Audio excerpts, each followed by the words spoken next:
بسم اللہ الرحمن الرحیم علیہ صلی وسلم دائما ابدا علی حبیبک خیر خلق کلہم۔ اللہ تبارک و تعالیٰ کا بے پایاں لطف و کرم اور احسان عظیم ہے کہ جس نے میں آج سیرت النبی صلی اللہ تعالی وسلم کی بابرکت محفل میں اکٹھے ہونے کی توفیق عطا فرمائی۔ سب سے بڑھ کر یہ کہ ہمیں دولت ایمان سے بہرامند فرمایا۔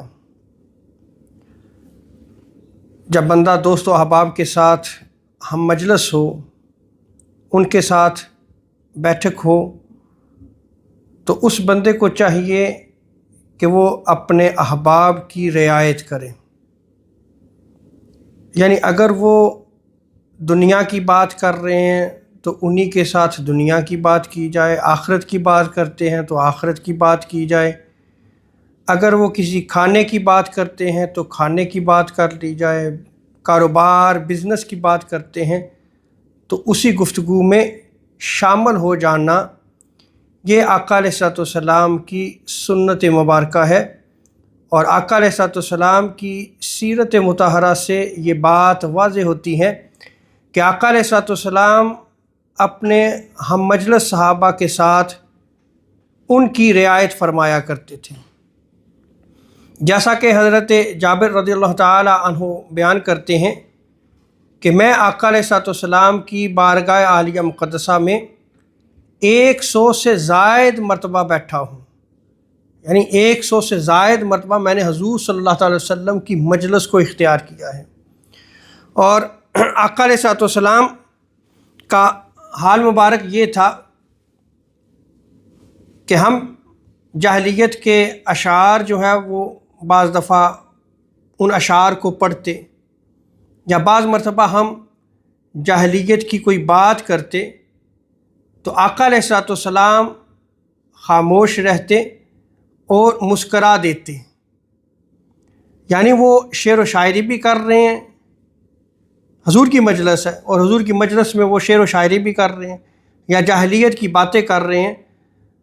اور جب وہ ہنستے کسی شعر پہ تو آقا علیہ الصلوۃ والسلام بھی تبسم فرما دیتے۔ یعنی آقا علیہ الصلوۃ والسلام اس مجلس میں اپنے احباب کی رعایت فرمایا کرتے تھے۔ اسی طرح حضرت سماک رضی اللہ تعالیٰ عنہ وہ بیان کرتے ہیں کہ میں نے حضرت جابر سے پوچھا کیا آپ نے حضور سید عالم صلی اللہ علیہ وسلم کی مجلس کو اختیار کیا ہے؟ تو انہوں نے بیان کیا کہ ہاں، میں حضور علیہ الصلوۃ والسلام کی مجلس میں بیٹھا ہوں، اور آپ کی مجلس کا حال یہ تھا کہ حضور صلی اللہ علیہ وسلم طویل خاموشی اختیار فرماتے، یعنی مجلس میں جہاں گفتگو ہو رہی ہوتی حضور سید عالم صلی اللہ علیہ وسلم خاموشی اختیار رکھتے، اور جو آقا علیہ الصلوۃ والسلام کے ہم مجلس ہوتے، رفقا ہوتے، وہ اشعار پڑھتے اور جاہلیت کے زمانہ کی باتیں کرتے اور ہنستے تو حضور صلی اللہ تعالیٰ علیہ وسلم بھی مسکرا دیتے، تبسم فرمایا کرتے، یعنی ان کے حال کی سید عالم صلی اللہ تعالیٰ علیہ وسلم جو ہے وہ رعایت فرمایا کرتے تھے۔ اسی طرح حضرت خارجہ بن زید وہ بیان کرتے ہیں کہ میں نے حضرت زید بن ثابت رضی اللہ تعالیٰ عنہ کے پاس آیا اور میں نے ان سے حضور سید عالم صلی اللہ تعالیٰ وسلم کے اخلاق کے بارے میں پوچھا۔ تو آپ یہ دیکھیں کہ تابعین کا حال یہ تھا کہ وہ صحابہ کی مجلس میں جاتے اور حضور سید عالم صلی اللہ تعالی وسلم کے اخلاق کے حوالے سے پوچھا کرتے تھے،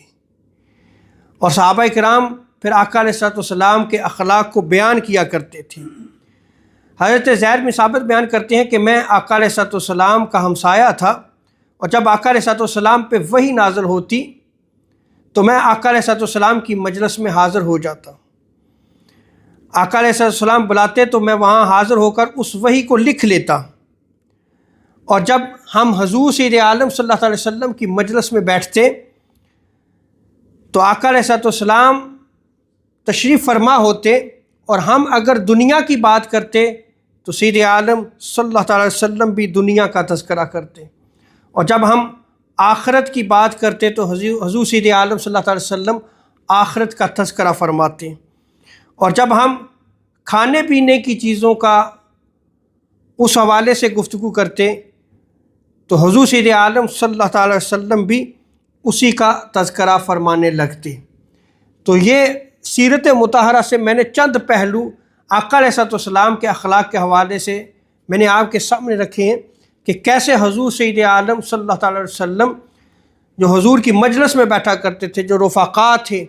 ان ہم مجلس لوگوں کی کس طرح جو ہے حضور سید عالم صلی اللہ تعالی وسلم رعایت فرمایا کرتے تھے۔